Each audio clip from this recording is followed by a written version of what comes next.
Hello and welcome. In today's exciting episode, I make two dresses out of one very large bit of fabric. They are very delightful summer dresses. One is an Empire line dress and the other is a vintage one. It's perfect. Perfect, perfect, perfect. Perfect jacket. Okay, it is time to make something with this. Now I have 4 yards of this fabric, but it's quilt backing, so it's double wide, so it's effectively 8 yards of fabric. I guess I'll be able to get 2 dresses out of this, but first I want to make a vintage dress. I absolutely love this 3-tier skirt, and I want to make a dress that has a skirt like this. So I'm going to do the skirt first. The first tier of the skirt is going to be 2 yards, and then the second tier is going to be 4 yards. So one whole strip. I just tore a whole strip from the 4-yard cut, and then the next tier, the third tier, is going to be 8 yards long. So I cut another 2 strips, 4 yards each. So that is going to be the third tier. So first up, I just pinned them so that they're in a loop. I've got a 2-yard loop, 4-yard loop, and an 8-yard loop. So I just had to do 2 stitches on 2 machine lines on those ones. And then once that was done, I pinned the first tier and the second tier together and pleated it down. So I just found the halfway spot, like the sides and then the front and the back. So that was 4, and then I divided it into 8, and then so on and so on. And then once they were pinned, I pleated them down, just knife pleats. So this is the first 2 tiers done. So now this is the third tier and the second tier. So I just did the same thing, quarters, then 8ths, then 16ths, and pinned it all down. And then I machine sewed it and did it twice.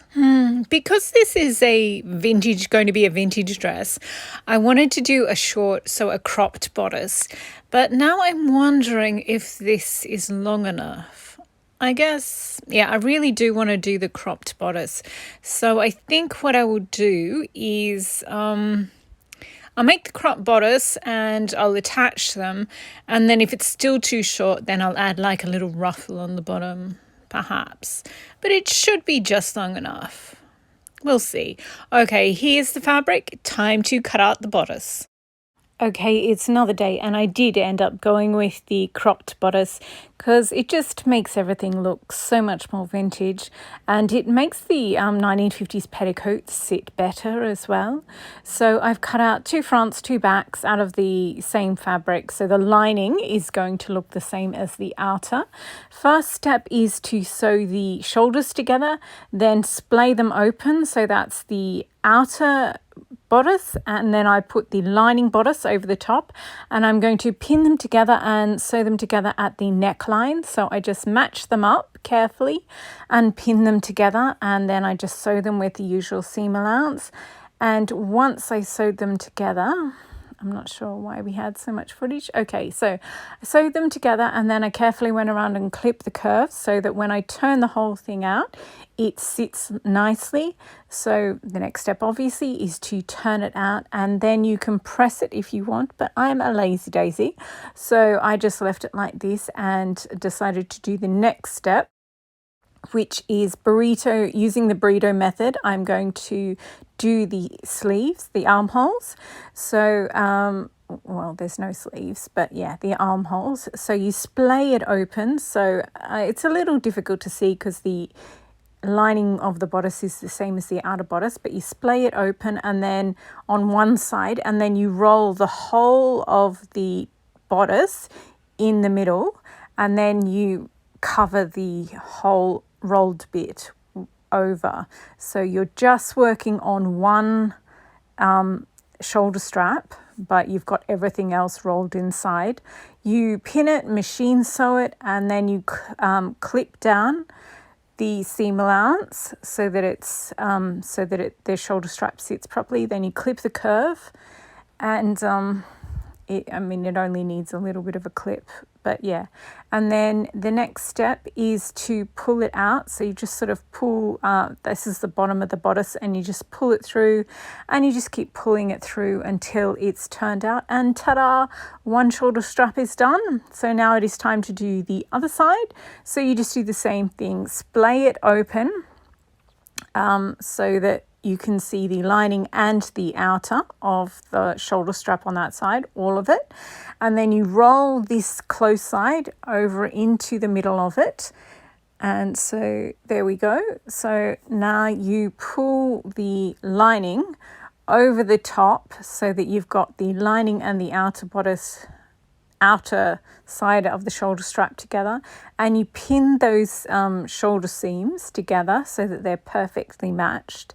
And then you do one side of the pinning and then the other side, and yeah, pretty simple stuff. Well, it's a little complicated, but as long as you do each step in the right order, it works. So it's all pinned. So now it is time to sew this with the machine. So that was the next thing I did. And now it is time to trim this seam allowance down so that it, once you've turned it out, it sits correctly. Trimmed it down. Actually, it's reasonable amount that I've trimmed down. And then you just clip the curve all the way around very carefully. And then it is time to pull through. You just, from the bottom of the bodice, you just pull through everything. And once that's done, you have finished. Well, you still have to sew the sides together, but the shoulder straps are done. So now the next thing is to, and you can iron it at this point if you really should, but as I said, I'm a teensy bit lazy, so I will just skip on to the next step, which is sewing the side seams together.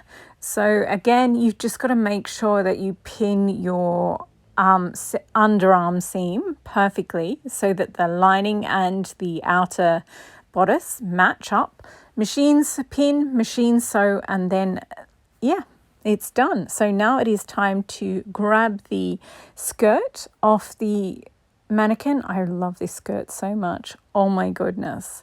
As I'm saying this, I'm looking at the finished one, and it is darling. It is so, so, so, so cute. Okay, so we pin the bodice to the skirt, right sides together, and then machine sew it once, and then I pleated it down. So machine sew it once, then go around again just to secure it. And then the next thing is you push the seams, the raw seams up, and pull the inside, the lining of the bodice down and fold it over and pin it along. And then you just go along and hand stitch the lining down so that all the raw seams are covered. And then ta-da, here we are. So it does look cute when it doesn't have the 1950s petticoat underneath. And it's just a nice simple shift dress. I will show it to you from all sides, and I'll put a belt, a sash on it, and I'll put the 1950s petticoat underneath it and show you how adorable it is. But first, I still have about half the fabric left. So what we are going to do with this is make an empire line dress, the simplicity one, 9702. I have cut out all the pieces, and basically I just cut out the top, the bodice, and the lining for the bodice, and the first tier of the skirt and the sleeves, and then all the rest I used for the second and third tiers of the skirt of the dress. First I did the sleeves, then I made the bodice, and then I attached the sleeves. Here they are, all pinned in, which took forever. There is the bodice complete. I just have to hand stitch the cuffs of those sleeves still. And then I put that off by making the skirt. So it's the first tier is the one with the inverted V, and then the second and third tier are all the rest of the fabric. So it's nice and full. And yeah, so now it is time to attach the bodice to the skirt. There we go. I've pinned them. So I pinned them at 8, then 16 points, and then I pleated it down from there. And they are machine sewn together, and then I went around twice. Now it is, yeah, I can't put it off any longer. I have to do the hand sewing. So I have finished that, And here we go. The dress is done. The neckline is a very deep V. It's slightly higher than the original, but I think next time I'm going to go for more of a rounded, higher neckline. I plan on mostly wearing a shirt or a t-shirt under a long sleeve t-shirt under this one anyway, or a singlet, so it's fine. But yeah, next time I think I'll go for a higher neckline. So here are the dresses. They are adorable, and from the side view they look completely different. I guess they look a little similar, but I've put the 1950s petticoat under the vintage one on the right, and oh my gosh, this one is so darling. I love it so much. I love this skirt. I love it so much. So here they are from the side, and as you can see, they really do have different silhouettes. And yeah, and of course one is sleeveless and one has sleeves. The Empire line with the sleeves, I don't really like the cuffs. I think I might turn them up inside and make them facing like an inside cuff rather than an actual cuff. Because, yeah, I made them that wide so that when I'm wearing like a shirt underneath, there won't be any, it won't sort of bunch up, but I think they're too wide. I don't want to make them thinner, but yeah, I think it'll be less obvious if I turn the cuff up. I think it's time to play dress-ups. Yay, dress-ups. I was very, very tempted to get out the really, really heavily beaded red and hot pink one, but I went for the Barbie Learns to Code one instead, and some other jackets, because July is blue month and then August is khaki and olive month. But first, let us begin with Barbie Learns to Code. I absolutely love this jacket. The thinking was this vintage dress is red, but it's on a pink base. These two look absolutely gorgeous together. I haven't put the 1950s petticoat underneath because the jackets hit a little low. They're not quite cropped enough. And yeah, you sort of need to be able to see the waist if you've got a 1950s petticoat underneath. So the dress is gorgeous without it. So next I'll try the khaki and olive one with red around the edge. I think these look absolutely beautiful together. And they will be gorgeous in August, but that's quite some ways away. So I think we will try some of the blue ones next. Oh, actually, you know which one. This is a very beautiful Chanel tweed. And okay, it doesn't actually look blue, does it? Well, it's navy blue and white with fluoro in there. So it is blue, but I guess not to people who are unfamiliar with that particular tweed. It sort of looks like it doesn't have any blue in it at all, really. But it's got all these gorgeous fluoro colours, and it would look gorgeous with my Valentina Rockstud handbag. This is a more definitely blue tweed. It's an Italian tweed in a couple of blues and red. That's so pretty. And this is a Linton tweed from the UK. Just did the beading in it's sort of more of an aqua blue with red. And so because the dress is red, I just thought they would look cute together, which I think they do. But now I will try this vintage Chanel jacket style one.